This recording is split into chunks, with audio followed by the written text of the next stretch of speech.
नमस्कार आप सभी का मेरे यानी अभय प्रताप सिंह की ओर से बहुत बहुत हार्दिक स्वागत एवं अभिनंदन।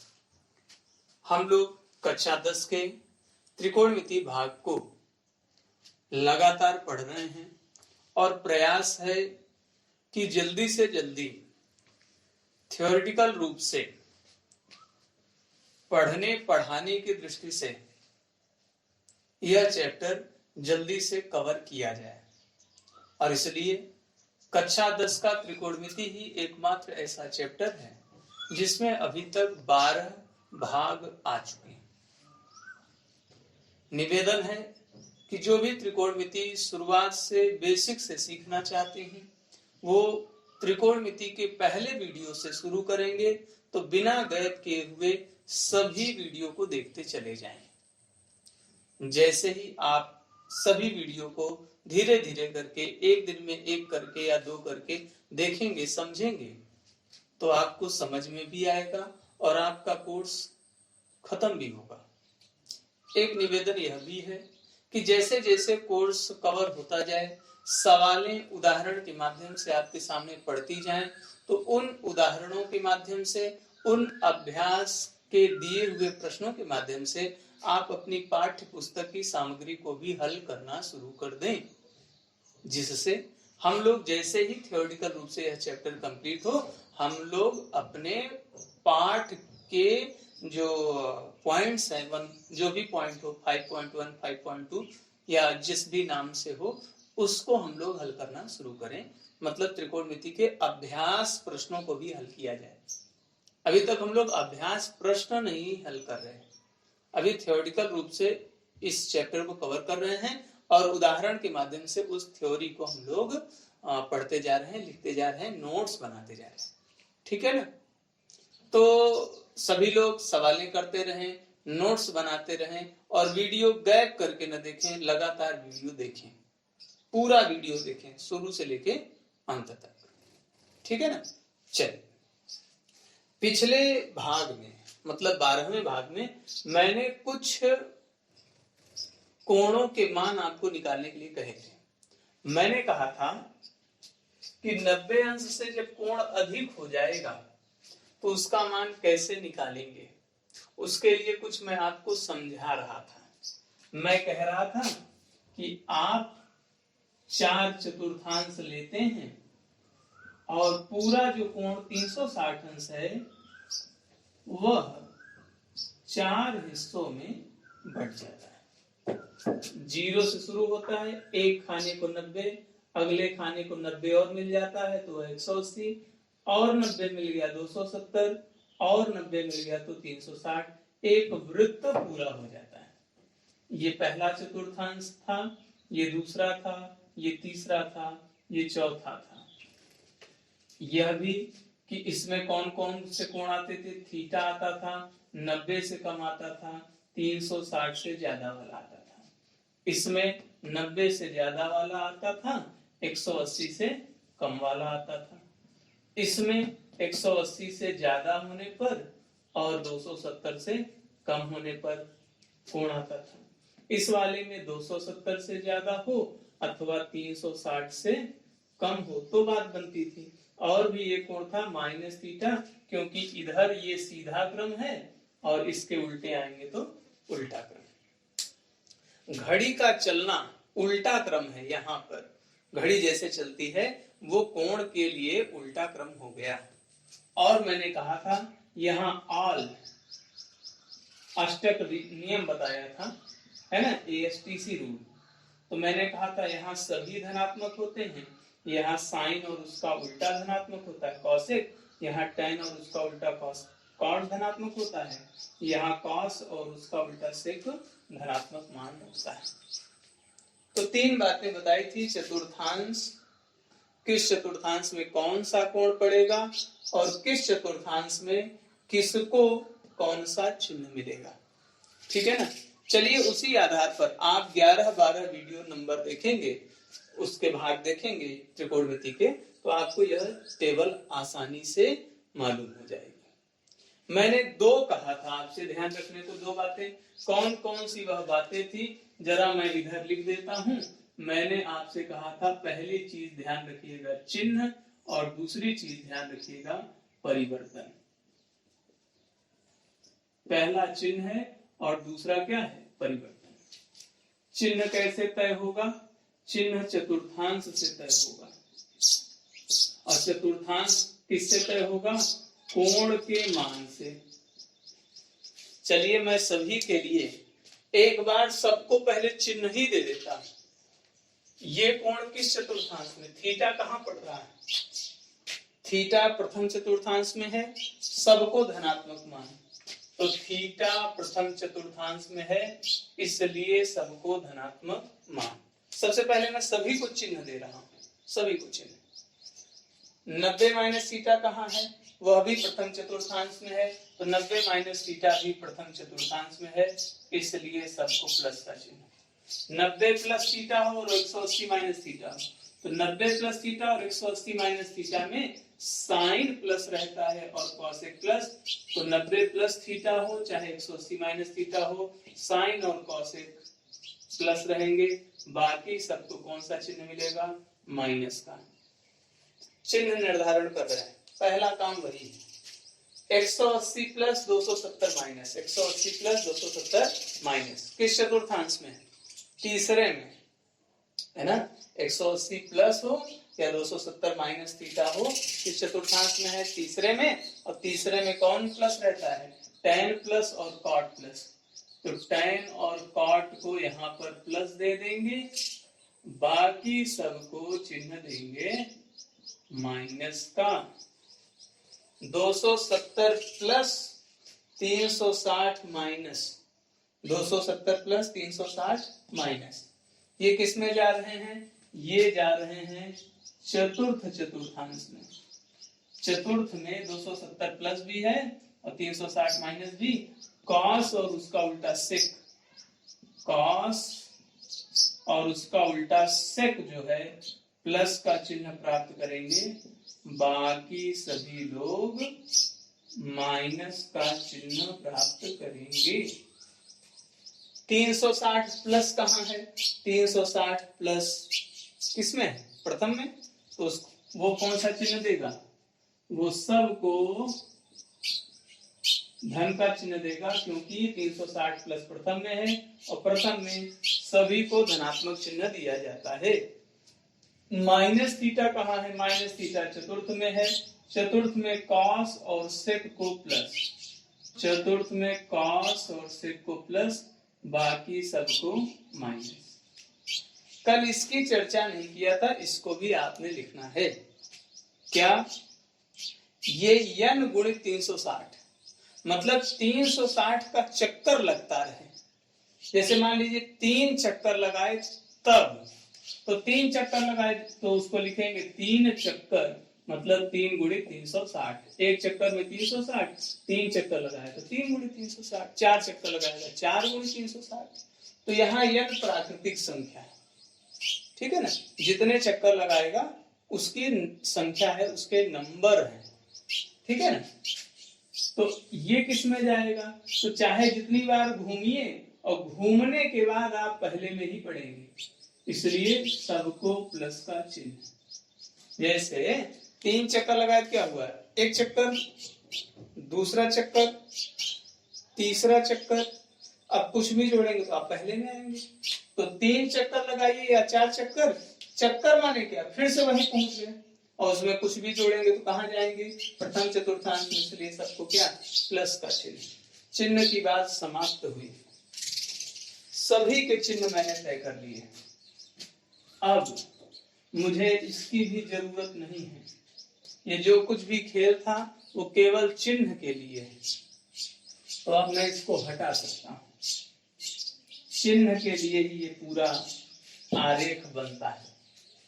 अगली बात कौन सी है? मैंने कहा था 2 ही बातें होती हैं। एक होता है आपका चिन्ह, जिसकी बात आप कर चुके हैं। अब मैं कहूंगा परिवर्तन कब होगा? 90 270 होने पर होगा। यदि 90 दिख जाए और 270 दिख जाए तो परिवर्तन होगा, अन्यथा परिवर्तन नहीं होगा। तब साइन साइन में रहेगा, कॉस कॉस में, टेन टेन में, कॉट कॉट में, सेक सेक में और कॉसेक कॉसेक में रहेगा। परिवर्तन कब होगा? जब 90 270 होगा। कैसे होगा? तो कल चर्चा हुई थी, साइन कॉस में, कॉस साइन में, टेन कॉट में, कॉट टेन में और सेक कॉसेक में और कॉसेक सेक में। ऐसी बात। क्या यहाँ दिख रहा है 90 या 270? नहीं दिख रहा है, इसलिए परिवर्तन नहीं। साइन साइन रहेगा, कॉस कॉस रहेगा, टेन टेन रहेगा, कॉट कॉट रहेगा, सेक सेक रहेगा, कॉसेक कॉसेक रहेगा। अब एक एक टेबल कंप्लीट होती जाएगी हमारी। जरा इसको देखिए, इसमें 90 दिखा, 90 दिखा कि नहीं? कोण में, कोण में 90 दिख रहा है, 90 270 दिखेगा तो परिवर्तन होगा। साइन का परिवर्तन क्यों हो रहा है? क्योंकि 90 है, इसलिए साइन कॉस में, कॉस साइन में, टेन कॉट में, कॉट टेन में, सेक कॉसेक में और कॉसेक सेक में। अब सब जगह आ जाएगा थीटा। यहाँ परिवर्तन होगा कि नहीं होगा? अब इधर देखना है, होगा कि नहीं होगा? बाद में मिलाइएगा, है ना?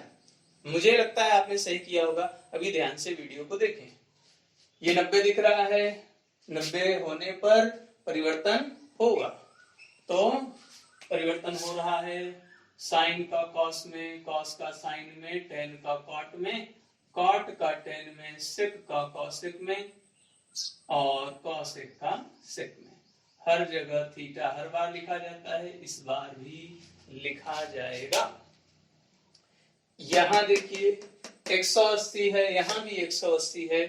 इस वाले में भी प्लस माइनस से नहीं, 90 दिखे या 270 दिखे, तो यहाँ पर न 90 दिख रहा है, न यहाँ दिख रहा है, न यहाँ 270 है, न यहाँ 270 है। इसका मतलब साइन साइन में रहेगा, कॉस कॉस में रहेगा, टेन टेन में, कॉट कॉट में, सेक सेक में और कॉसेक कॉसेक में रहेगा। वही बात यहाँ भी लागू होगी। अगर आप देखें ध्यान से, सबसे पहले हम चिन्ह निर्धारित कर रहे हैं, उसके लिए वो आरेख बना था, और उसके बाद चेक कर रहे हैं कि परिवर्तन होगा कि नहीं होगा। जैसे आगे के दो देखिए, इन दोनों 270 दिख गया, इसका मतलब परिवर्तन तो होगा, है ना? 270 दिख गया, इसका मतलब परिवर्तन होगा। और कैसे होगा परिवर्तन, यह भी जानते हैं। कैसे? साइन का कॉस में, कॉस का साइन में, टेन का कॉट में, कॉट का टेन में, सेक का कॉसेक में और कॉसेक का सेक में। थीटा हर जगह लगा देंगे। आगे देखें दो, फिर से देखिए दो, दो क्या चारों देख लीजिए। आगे के 8 9 10 11 चारों देखिए इकट्ठे। क्या कहीं 90 का जिक्र है, क्या कहीं 270 का जिक्र है? इन चारों में देखिए, न कहीं आपको 90 दिखेगा, न तो कहीं आपको 270 दिखेगा। इसका मतलब कोई परिवर्तन नहीं होने वाला है। साइन साइन में, कॉस कॉस में, टेन टेन में, कॉट कॉट में, सेक सेक में और कॉसेक कॉसेक में रहने वाला है। चिन्ह जरूर कुछ प्लस हुए होंगे, कुछ माइनस हुए होंगे, लेकिन त्रिकोणमितीय अनुपातों में कोई परिवर्तन नहीं होगा, नहीं हो रहा है। ठीक है ना? तो ये मैंने आपको बना दिया चार्ट, और जिन लोगों ने किया है वो मिला लेंगे एक बार, ठीक है ना? और देखेंगे कि सब सही है कि नहीं। वैसे मैं देख रहा हूं 3-4 छात्र हैं, है ना, जो पूरा वीडियो देख रहे हैं, और उन्हीं को देख के ऐसा लगता है, उनके कमेंट को देखकर, उनके हाय हेलो के प्रतीक देखकर लगता है कि वो वास्तव में पढ़ाई कर रहे हैं, व्यवस्थित नोट्स बना रहे हैं। उसमें अमित जी हैं, सूरज जी हैं, रीत करके हैं, उन्होंने कमेंट में भेजा हुआ है। एक गौरव छात्र हैं जो अपने होमवर्क को करने के बाद हमारे व्हाट्सएप नंबर पर भेजते हैं हल करके कि सर इसको देख लीजिए, जो मैंने किया है वह सही है कि नहीं। तो कुछ छात्र तो अपने समय का सदुपयोग कर रहे हैं, कुछ उपयोग कर रहे हैं और कुछ दुरुपयोग कर रहे होंगे। सदुपयोग माने क्या? जिसका सार्थक उपयोग हो जाए वो सदुपयोग हो गया, जिसका हमारे आने वाले भविष्य पर सकारात्मक प्रभाव पड़े वो सदुपयोग। उपयोग में क्या? कुछ कर रहे हैं, लिख रहे हैं, लेकिन उससे फायदा होगा कि नहीं? आजकल मैं देखता हूँ कई ग्रुप बने हुए हैं, कई छात्र हैं, फेसबुक पर भी दिख जाता है, लेकिन वो काफी ज्ञान बटोर के रखते हैं। 500 सूत्र कहीं से ले आके उसको ग्रुप पर सेंड कर देते हैं। सामान्य ज्ञान की बहुत सारी चीजें डालते हैं। सामान्य ज्ञान उपयोगी है लेकिन सदुपयोगी नहीं है। क्यों? क्योंकि 11-12 में कौन सी ऐसी परीक्षा अभी आप देने जा रहे हैं जिसमें सामान्य ज्ञान पूछा जाएगा? जो 12 पास करके अपने आप को बीएससी या बीटेक प्रतियोगी परीक्षाओं के लिए तैयार कर रहे हैं, उनके लिए भी सामान्य ज्ञान जरूरी है, उपयोगी है, सदुपयोगी नहीं। इस बात को समझना पड़ेगा और इस बात को समझाना भी पड़ेगा। जो समझ सकते हैं उनको समझाना पड़ेगा। यह वीडियो केवल कक्षा 10 के ही छात्रों के लिए उपयोगी नहीं है, ये कक्षा 11 के लिए भी बराबर से उपयोगी है। पढ़ चुके हैं तो रिवीजन करिए। करत करत अभ्यास से जड़मति होत सुजान। तो अभ्यास करने से जो जड़मति है, जो मूर्ख है, बुद्धिहीन है, वह भी सुजान हो सकता है, वह भी जानकार हो सकता है। ऐसा भाव है इसमें, तो अभी तो करना पड़ेगा। तो मैंने कहा आपको, मैंने दिया था, जिन्होंने टेबल बनाया है वो बहुत अच्छे, जिनका सही है वो सबसे अच्छे, है ना। लेकिन ये 11वीं नई टेबल है जिसको मैंने अभी तक न बताया था न उसकी चर्चा किया था। आप इसको भी उसमें नोट कर लेंगे और ऐसा ही लिखना था आपको। समझ में आ रही बात? तो अब मैं इसको हटाऊं, ठीक है ना। इस सभी टेबल को एकदम इसी रूप में, या आप 20 से लाइन खींच के व्यवस्थित तरीके से लिख के हल करें। समझ में आ रही बात? इसको नोट कर लीजिएगा, ये नोट्स का अंग होना चाहिए। चलिए अब हम लोग इस पर आधारित कुछ सवाल करते हैं। हाँ, ये नंबर मैंने लिख रखा है, आप व्हाट्सएप कर सकते हैं, या जिस YouTube चैनल पर अभय प्रताप सिंह नाम से आप जो चैनल बना है उसको देख रहे हैं, उस पर कमेंट के माध्यम से भी अपनी राय दे सकते हैं, सुझाव दे सकते हैं, शंका का समाधान कर सकते हैं, ठीक है ना। और इस व्हाट्सएप नंबर पर आप अपने को होमवर्क में दी गई सवालों को व्यवस्थित रूप से हल करके पूछ सकते हैं कि जो सर से किया है हमने वो सही है कि नहीं। लेकिन यह व्यक्तिगत विचारों का आदान प्रदान होना चाहिए, किसी ग्रुप के माध्यम से नहीं। चलिए, तो जो पढ़ रहे थे उसमें बहुत टाइप की सवाल बनती है। सबसे पहले तो हम लोग टाइप 1 पढ़ेंगे। यह कक्षा 11 में एक प्रश्नावली के ही नाम से है, 10 में भी बराबर से उपयोगी है। तो टाइप 1 में आज हम लोग सबसे पहले, मुझसे किसी ने कहा 10 120 अंश का मान बताइए। मैंने टेबल की ओर देखा, टेबल में केवल 90 अंश तक की बात है। चलिए, अच्छा यह बताइए कि tan 120 को क्या लिख सकते हैं? मतलब क्या लिख सकते हैं? कोई कहे सर 120 को लिख दीजिए 60 + 60, कोई कहे सर 100 + 20। कह तो दोनों सही रहे हैं, लेकिन आपको सहारा किसका लेना है? आपको सहारा लेना है 90, 180, 270, 360। आपके सहारे के बिंदु होंगे कौन कौन से? 90, 180, 270, 360, हाँ प्लस या माइनस कुछ भी हो, मतलब जो भी बात कहेंगे या तो 90 में जोड़कर कही गई हो या घटा के कही गई हो, 180 में जोड़कर कही गई हो या घटा के, या 270 में जोड़कर कही गई हो या घटा के, 360 में जोड़कर कही गई हो अथवा घटा के। ठीक है ना, तो अपनी बात को ऐसे रखना है। चलिए, तो अब समझ गए आप कि 120 को 60 + 60 कहना उचित तो है, समुचित नहीं, उपयोगी है लेकिन दुरुस्त नहीं। तो क्या लिखें? कोई कहे 90 का सहारा लिखना है लेके, तो 90 + 30 यह हमारे लिए मोस्ट इंपॉर्टेंट हो गया, सदुपयोगी हो गया, इसकी अभी कोई जरूरत नहीं है। हाँ, कोई कहे सर क्या इसको 180 - 60 नहीं लिख सकते? बिल्कुल लिख सकते हैं। आपने 90 का सहारा लिया, बहुत अच्छी बात। आपने 180 का सहारा लिया, बहुत अच्छी बात। 90 में 30 जोड़ेंगे तो भी 120 मिलेगा, 180 में 60 घटाएंगे तो भी क्या मिलेगा? 120। तो चलिए ठीक है, हम दोनों ही विधियों से करेंगे। मेरे लिए यह सवाल 2 टुकड़ों में जाएगा, ठीक है ना। एक विद्यार्थी का यहां रखता हूं विचार, एक विद्यार्थी का यहाँ। जैसे tan 120 है, क्या लिखे इसको? पहले एक ने कहा सर इसको लिखिए 90 अंश + 30 अंश, मैंने लिख दिया। 120 को कुछ करना,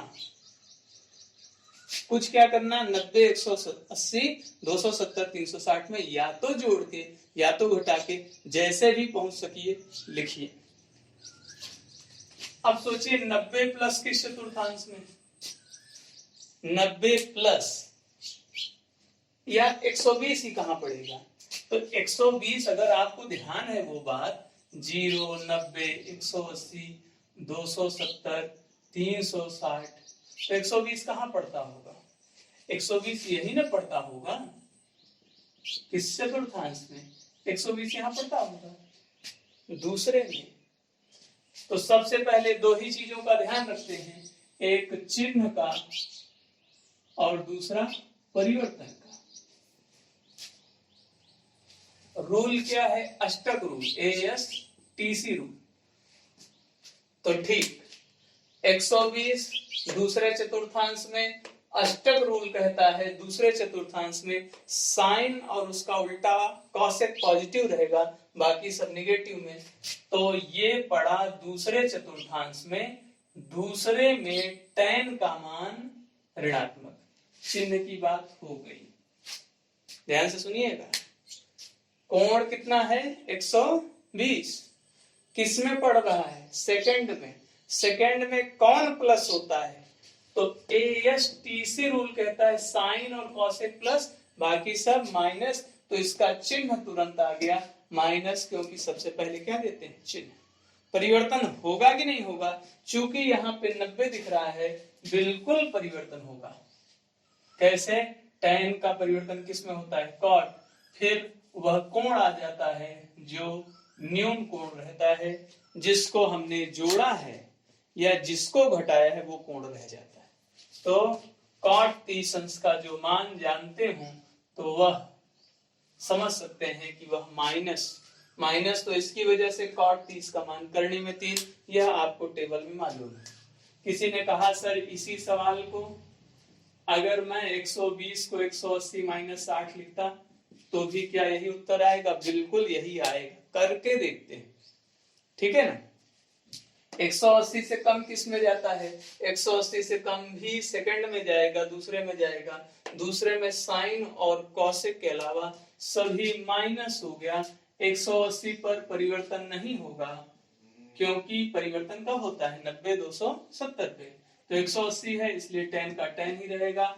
जिसको जोड़े हैं या जिसको घटाते हैं वह कोण आता है, और जो मान जानते हैं tan 60 का मान होता है करनी में 3। ठीक है, एक सवाल मैं और आपको बताता हूं, ध्यान से सुनिएगा। ये B सवाल है, मैंने कहा tan 225 अंश का मान बताइए। ठीक है, फटाफट 225 कहाँ पड़ेगा? 225 180 से ज्यादा है, 270 से कम है, तीसरे में पड़ेगा। तो हम कैसे लिख सकते हैं? 180 प्लस करके या 270 माइनस करके। तो आप सोचिए कि 225 कहाँ पड़ा? 225 निश्चित तौर पर तीसरे में पड़ेगा। तीसरे में कौन कौन आता है? 180 से ज्यादा और 270 से कम। तो किसी ने इसको लिखा 180 प्लस 45, जोड़ेंगे तो यही आएगा, ठीक है ना। तो किस चतुर्थांश में है? तीसरे में। तीसरे में tan को कौन सा चिन्ह मिलता है? तीसरे में अष्टक रूल कहता है tan को प्लस का चिन्ह, 180 है इसलिए परिवर्तन नहीं, tan 45 अंश का मान 1। ये हो गया हमारा आंसर। कोई कहे सर क्या 225 को हम लोग 270 से कुछ करके नहीं लिख सकते? बिल्कुल लिख सकते हैं। आप लिख सकते हैं 270 में से जब 45 घटाएंगे तो भी 225 आएगा। फिर चतुर्थांश कौन सा है? चतुर्थांश तो अब भी 3 है, जिसमें tan को प्लस का चिन्ह मिलता है। हाँ, 270 के कारण परिवर्तन होने वाला है। tan का परिवर्तन cot में, जिसे जोड़ा या जिसे घटाया जाता है वो कोण आता है। cot 45 अंश का भी मान 1। यहाँ भी एक आ रहा है, यहाँ भी एक आ रहा है। आप कैसे भी करिए उत्तर आएगा।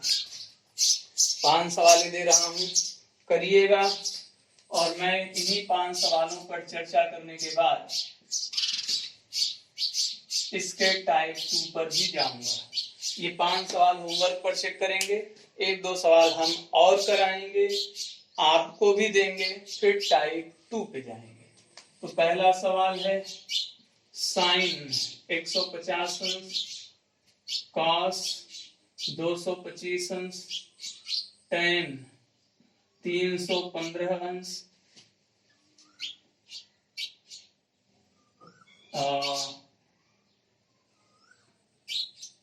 tan